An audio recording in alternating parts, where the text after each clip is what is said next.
E eu vou convidar você a estudarmos juntos nessa manhã, você de casa também, sobre a parábola do filho pródigo. Irmãos, eu queria convidá-los a abrirem a Bíblia no Evangelho de Lucas, capítulo 15, versículos 11 em diante. E depois que eu ler a Bíblia, eu queria que você ficasse com a Bíblia aberta. Evangelho de Lucas, capítulo 15, versículos 11 em diante. Assim que na verdade, com tantos celulares, hoje a gente tem que falar assim, vamos acessar a Bíblia no Evangelho de... Tem que atualizar, né? Vamos acessar aqui.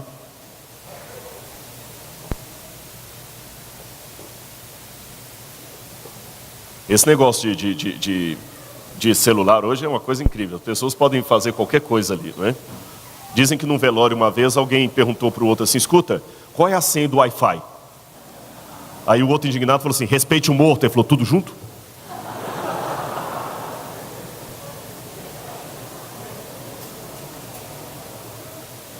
Lucas capítulo 15, versículos 11 em diante. Na minha tradução diz assim, continuou. Certo homem tinha 2 filhos. O mais moço deles disse ao pai, pai, dá-me a parte dos bens que me cabe. E ele lhes repartiu os haveres. Passados não muitos dias, o filho mais moço, ajuntando tudo que era seu, partiu para uma terra distante. E lá dissipou todos os seus bens, vivendo dissolutamente. Depois de ter consumido tudo, sobreveio àquele país uma grande fome, e ele começou a passar necessidade. Então ele foi, agregou-se a um dos cidadãos daquela terra, e este o mandou aos seus campos a guardar porcos. Ali desejava ele fartar-se das alfarrobas que os porcos comiam, mas ninguém lhe dava nada. Então, caindo em si, disse, quantos trabalhadores de meu pai têm pão com abundância, e eu aqui morro de fome? Levantar-me-ei e irei ter com meu pai e lhe direi, pai, pequei contra o céu e diante de ti, já não sou digno de ser chamado teu filho, trate-me como um dos teus trabalhadores. E levantando-se foi para o seu pai.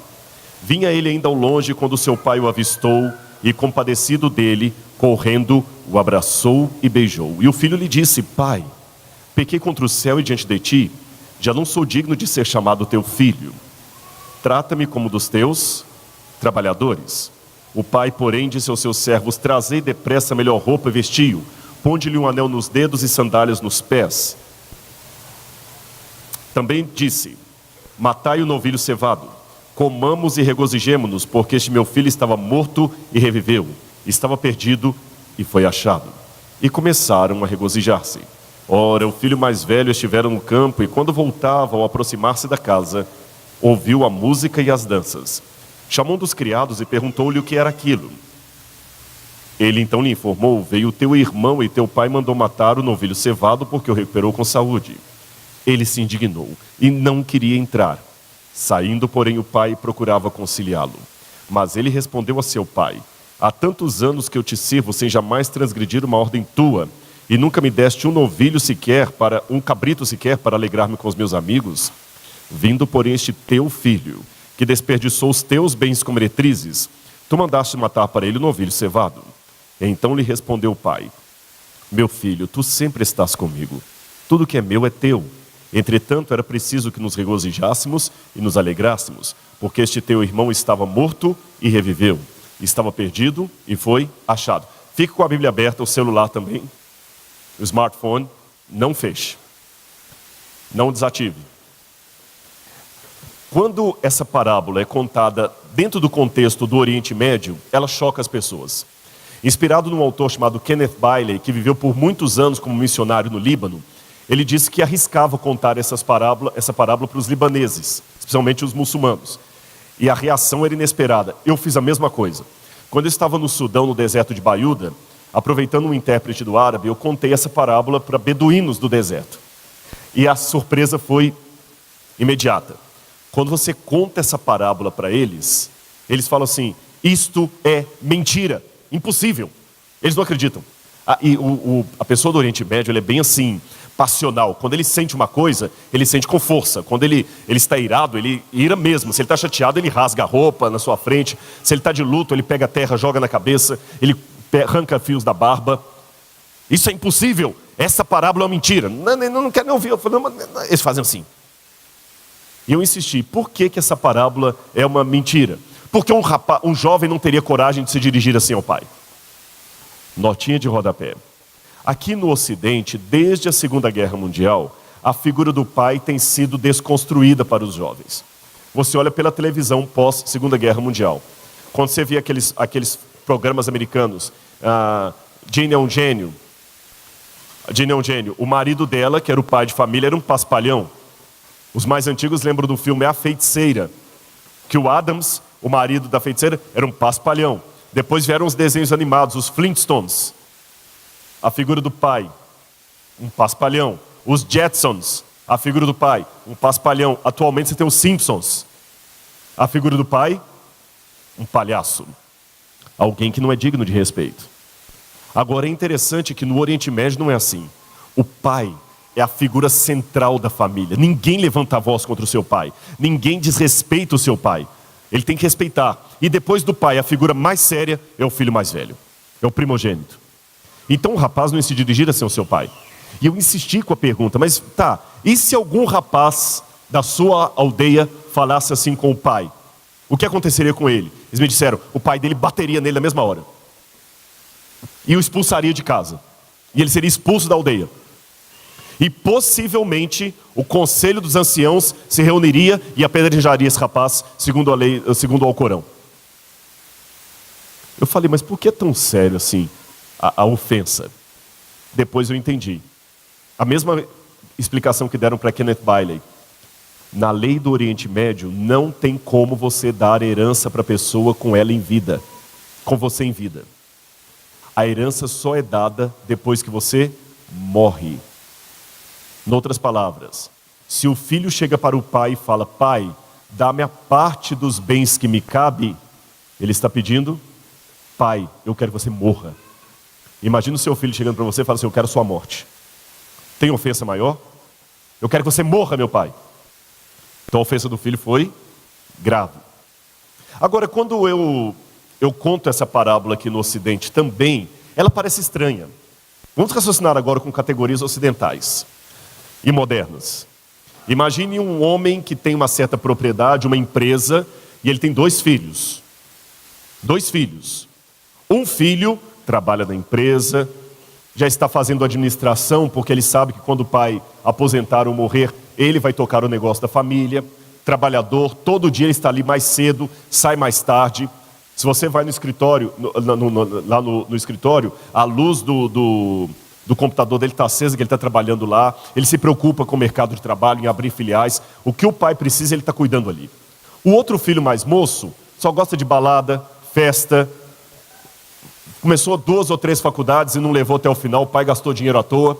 De madrugada o pai recebe um telefonema, está lá o filho na delegacia preso porque foi apanhado numa lei seca, estava dirigindo embriagado, alcoolizado, bateu o carro, já teve problema com a namorada, vive a noite toda embalada, chegando em casa de madrugada bêbado, com sintomas de vício em álcool e drogas. Não vale nada aquele rapaz. Bem o contrário do irmão. Um dia esse mesmo rapaz, que fica desse jeito assim, chega para o pai e fala, pai, eu quero ir embora, eu já constituí um advogado, eu sou emancipado, o senhor pode me dar parte da minha herança agora, eu quero curtir a vida enquanto eu estou jovem. E o pai cai na besteira de vender parte da empresa, transformar em dinheiro e entregar para aquele filho. Eu sei que os pais que estão aqui falam assim, esse homem é um louco, é um pai, como é que se diria? Sem moral. Não é isso? Que adula o menino cego. Não é assim que parece? Pior, esse menino sai de casa, torra o dinheiro da empresa em balada, festa, como diz ali, um monte de amigo bebendo com ele, paga para todo mundo, daqui a pouquinho começa a acabar o dinheiro, e vai acabando o dinheiro, e vai acabando o dinheiro. Ele do hotel que ele ficava chique, ele começa a morar numa pensão, depois na sarjeta, volta para a empresa depois com a cara mais lambida do mundo e fala, pai, olha, eu pequei, dá uma chance aí. E o pai, ô filhão, vem cá. E o que é pior, na parábola, quando o pai coloca um anel nos dedos e sandália nos pés, não é daquele tipo que a gente imagina assim, tira essa roupa suja, vai lá, compra uma roupa limpa para ele, vamos tirar essa roupa suja. Lembra que José do Egito ganhou do pai o quê? Que os irmãos até tentaram matá-lo. Uma túnica especial. E quando o faraó coloca José como substituto, o que o faraó coloca? Um anel. Ponde-lhe um anel nos dedos, sandálias nos pés. Trazei depressa a melhor túnica e vestiu. O pai estava dando um cargo de liderança para ele entre a tribo. Então, voltando à parábola moderna, o pai vira para esse menino e fala assim: olha, ele vai ser gerente agora da empresa, viu? Se você fosse o irmão mais velho, você ficaria indignado? Sim ou não? Você que está assistindo de casa, você ficaria indignado? Eu ficaria, claro. Olhando por esse ponto de vista assim, desculpe, eu estou com o irmão mais velho e não abro. Não quero causar uma polêmica na igreja, mas o irmão mais velho tem todo sentido de ficar revoltado. O outro acabou com a empresa, acabou com tudo. E o pai, e outra pai, eu estou aqui trabalhando, o senhor nunca no meu aniversário me deu nem um carro. Agora chega esse teu filho aí. Olhando por essa ótica, a parábola parece ridícula.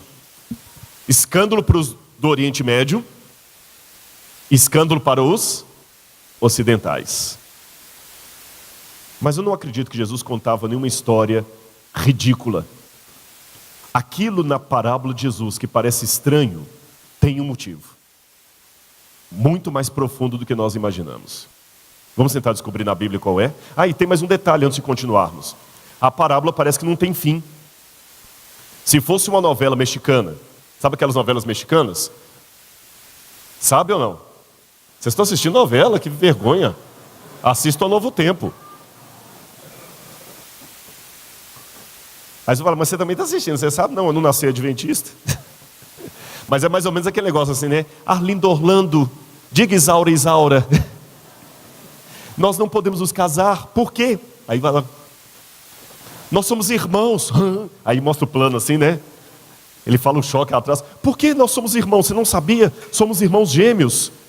Mas eu nunca percebi nada. Você nunca percebeu? Temos o mesmo pai, mesma mãe, mesma certidão de nascimento, mesmo dia de nascimento. Mas eu pensei que era coincidência. Se isso fosse uma novela mexicana, a história termina num suspense. Qual suspense? O pai na porta, insistindo com o irmão mais velho para entrar. Qual a pergunta que você faz? Ele entrou ou não entrou? Ele aceitou reconciliar com seu irmão ou continuou na porta? Por que essa parábola não tem um final? Parece que está faltando um pedaço na Bíblia, não parece? Vamos então agora analisar o texto. Por isso que eu pedi para vocês ficarem com a Bíblia e o celular acessado aí. Qual a primeira palavra que aparece nessa parábola de Jesus? Eu posso pegar isso aqui um pouquinho? Posso? Qual a primeira palavra que aparece? Eu não ouvi ainda. Você que está em casa, qual a primeira palavra? Continuou. Aqui está a parábola do filho pródigo. Mas a primeira palavra que inicia essa parábola é a palavra, repitam, continuou. Ora, se eu chego aqui, ou você que está chegando agora na igreja, chegando à igreja, e me ouve falar assim, continuou, o que você deduz? Tem algo antes que faz parte daquele contexto. E o que está imediatamente antes? Parábola de quê? Dracma perdida, ou dracma, como fala em português. A parábola da dracma perdida. Que também parece ser uma história meio esquisita, infantil. Uma mulher tinha 10 moedas. A dracma é uma moeda. Aí ela perdeu uma moeda, varreu toda a casa, até encontrar a moeda. Quando encontrou a moeda, o que ela fez? Foi feliz comemorar com as amigas. E Jesus fala, assim também haverá mais alegria no céu para um pecador que se arrepende. Gente, parece tão estranho. Vocês têm culto de quarta-feira aqui de oração, não tem? Para quem talvez não é adventista, eu vou explicar. O culto de quarta-feira na igreja, geralmente é um culto de oração, onde as pessoas se levantam e colocam os seus pedidos de oração. Imagina alguém falando assim, irmãos, eu quero agradecer, porque hoje sumiu uma caneta minha lá em casa, eu tinha 10 canetas, sumiu, eu varri a casa toda e achei caneta. Poxa. Mas na cultura do Oriente Médio, eu tenho lá no nosso museu, aliás, visitem o Museu de Arqueologia Bíblica do NASP, é o único da América Latina. Eu comecei ontem uma página do Facebook, que as que tinham antes eram falsas, viu? Tinha uns perfis falsos aí na internet, mas se você quiser acompanhar lá sobre o museu, Rodrigo Silva Arqueologia. E nós vamos botar muita informação sobre o Museu de Arqueologia Bíblica do NASP. Nós temos nosso museu lá, um véu de casamento de uma beduína. E o véu é cheio de moedinhas. Por que isso? No dia do casamento, o pai dava para a mulher, lembrem, cultura do Oriente Médio machista, mulher não trabalhava fora, não fazia faculdade, ainda mais naqueles tempos. O pai dava para a mulher uma quantidade de moedas. Ela guardava consigo essas moedas, às vezes com uma forma de colar ou de tiara, ou no véu. Porque se o marido morre, vai para uma guerra, não volta, aquelas moedas são a garantia de vida que ela tem. Ela usa as moedas para voltar para a casa de um parente, para procurar abrigo, qualquer coisa parecida. Neste contexto, perder uma daquelas moedas, o que significava? Perder a sua salvação. O que aquela mulher passou foi semelhante ao que eu passei em Israel uma vez. Lembra a época da pochete? Beto Barbosa, eu usei aquilo também, viu? Tragicamente, eu tenho que admitir, igreja, eu já usei pochete. E eu já era adventista. Eu morro de medo de alguém pegar aquilo ali e colocar na internet aquelas fotos.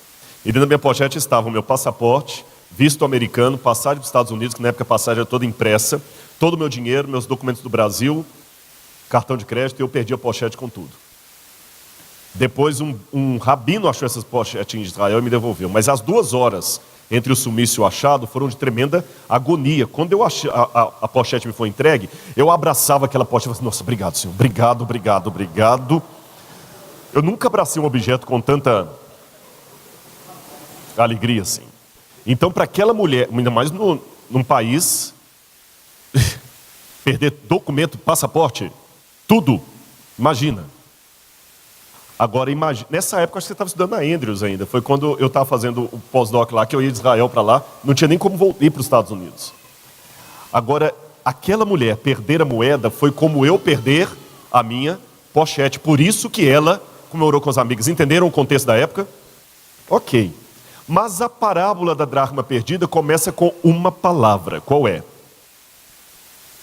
Eu não ouvi ainda. Qual a palavra que começa? Ou.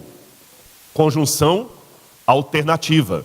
Se eu estou aqui novamente na igreja e alguém chega e me escuta falando assim, ou, o que vai deduzir?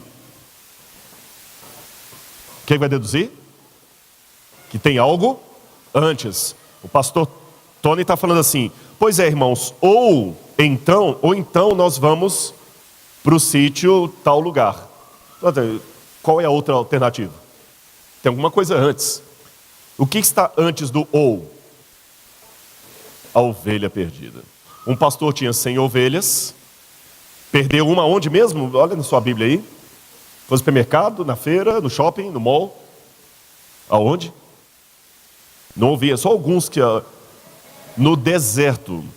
E ele foi buscar a ovelha que se perdeu e trouxe. Então nós temos a parábola do filho pródigo. Qual a outra? Dracma perdida. O que é dracma? Moeda. E a parábola da ovelha perdida. Agora, e novamente termina, como essa aqui. Há mais júbilo diante de Deus por um pecador que se arrepende do que por 99 que não necessitam de arrependimento.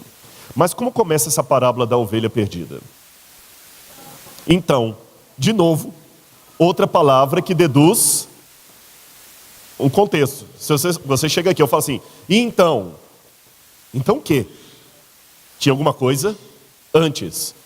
O contexto finalmente está no capítulo 15, versículos 1 em diante. O contexto está aqui, ó. E o contexto diz o quê? Jesus estava numa casa. Assim diz a minha Bíblia aqui, eu vou ler com vocês, capítulo 15, versículos 1 e 2. Aproximavam-se de Jesus todos os santos e espirituais para o ouvir. Não, li errado. Pecadores e publicanos. E murmuravam os fariseus e escribas dizendo, este recebe pecadores e come com eles. Todos os publicanos e pecadores. Jesus então estava comendo com publicanos e pecadores, quando lá na porta chegaram quem? Escribas e fariseus. A lição da escola sabatina hoje vai falar um pouquinho sobre os escribas e fariseus, não é isso? Os sacerdotes também. Olha, esse homem come com pecadores e os recebe. Deixa eu explicar a vocês, Jesus não estava numa balada dançando com receber pecadores. Eu tenho até um sermão que eu estou preparando sobre isso, eu não preguei esse sermão ainda. Esse vai ser inédito, eu estou montando esse sermão. Mas já vou revelar um pedacinho dele para vocês. Note que quando Jesus sempre fazia milagres, as pessoas aplaudiam. Eu pergunto, por que eles rejeitaram Jesus? Imagine que, já que eu estou em Brasília, uma capital que respira política, imagine alguém aqui que tivesse o poder de multiplicar pães e peixes para a multidão.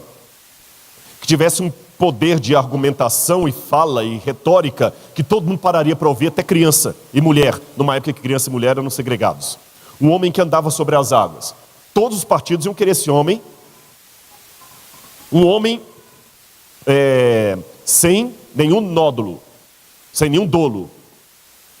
Percebem a questão? Todos os partidos iam querer Jesus. Por que então que o rejeitaram?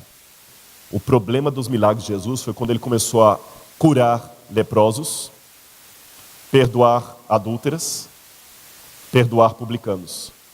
Esses incomodavam a ala conservadora do judaísmo, porque por mais que eles evitassem essas pessoas e os segregassem, para eles era importante que eles continuassem pecadores. É um problema do legalismo. Eu odeio o pecador, mas eu quero que ele exista. Por que vocês acham? Porque em existindo o pecador, eu fico mais tranquilo com os meus defeitos, porque sempre vai ter alguém pior do que eu para eu ficar tranquilo. Quando Jesus começou a incentivar, a inserir estas pessoas na comunidade, na sociedade, Jesus se tornou persona não grata. Entendem? Quando ele começou a trazer Maria Madalena, quando ele começou a resgatar a pecadora de João 11. E, igreja, eu vou falar uma coisa que eu espero não escandalizá-los. Vocês sabiam que às vezes no nosso mundinho sócio-religioso, a gente tem uma visão muito pequena das coisas. Muito pequena.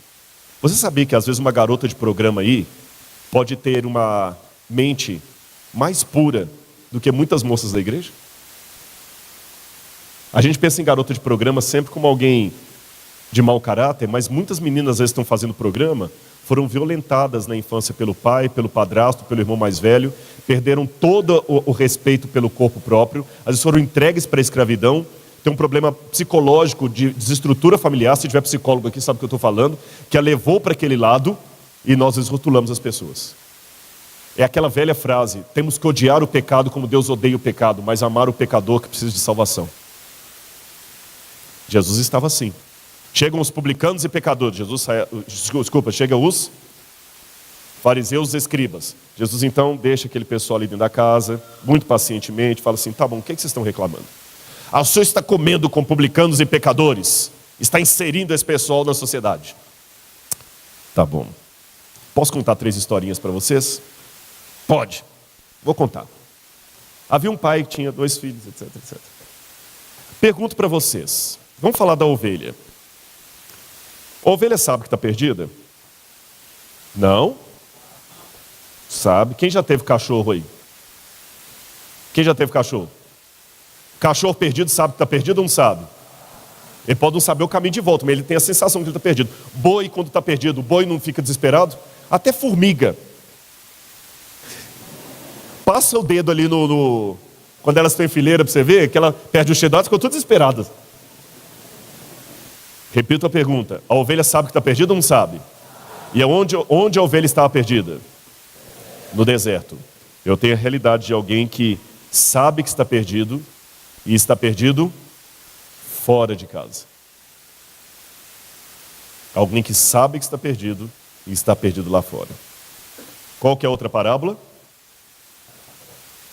Dracma perdida, a moeda perdida. Moeda sabe que está perdida? Moeda é moeda. A moeda estava perdida onde mesmo? Dentro de casa. Alguém que sabe que está perdido lá fora. Alguém que não sabe que está perdido e está perdido dentro. E finalmente, uma história de um pai e 2 filhos. Um perdido dentro, o outro perdido fora. Um que sabe que está perdido, o outro não. Mas como que o mais velho estava perdido? Bom, simples. Lembra que eu contei para você que o beduíno se escandalizou quando eu contei a história? Que ele, ao pedir ao pai a herança, ele pediu para que o pai morresse? Lembram disso? Lembram também que eu falei para vocês que o filho mais velho era aquele segundo mais respeitado, ele substituiu o pai. Só o silêncio dele não repreender o irmão mais moço já é chocante. Ele deveria repreender o irmão mais novo e mandá-lo respeitar o seu pai. O silêncio dele já é comprometedor. Pior ainda, além do silêncio dele ser comprometedor, ele também recebeu herança. Olha de novo o verso 11 aí. Certo pai tinha 2 filhos. O mais moço disse: pai, dá-me a parte dos bens que me cabe. E ele lhes repartiu os haveres. Plural. Lhes repartiu os haveres. Os 2, o mais velho também recebeu a herança dele. A única diferença entre os 2 é que o mais moço era mais sincero com os seus sentimentos politicamente incorretos, e o outro era hipócrita. E eu já aprendi na minha vida que Deus é menos ofendido pela sinceridade de um pecador do que pela hipocrisia de um santo. Não estou justificando que é correto o que você diz, mas pelo menos você é honesto com os seus sentimentos. Um falava que tinha problema com o pai, o outro fingia que não tinha, mas os 2 receberam herança. Um perdido fora, o outro perdido dentro. E quando o que é perdido fora retorna para o pai, o que está perdido dentro não aceita. Ele fica lá na porta reclamando: eu não vou entrar. Por que você não vai entrar para comer com a gente? Porque o Senhor está recebendo esse teu filho pecador, eu não vou entrar. Por que a parábola não tem um final? Simples. Se você prestar atenção nesse final aqui, ele repete justamente esse começo aqui. Onde Jesus contou essa parábola? À porta de uma casa, ele deixou lá dentro publicanos e pecadores, e veio até o portão para falar com escribas e fariseus. Vocês vão entrar e comemorar comigo, vão ficar reclamando aqui. Meu filho, você vai entrar e comemorar comigo, ou vai ficar reclamando aqui? Ou seja, você tinha nessa situação ovelhas perdidas que estavam dentro da casa lá e moeda perdida que estava aqui no portão. Ovelhas perdidas lá na casa sabendo que estavam perdidas, moedas perdidas aqui não sabendo que estavam perdidas. Os de dentro representando o filho mais moço, os de fora o filho mais velho. Perceberam? Moral da história.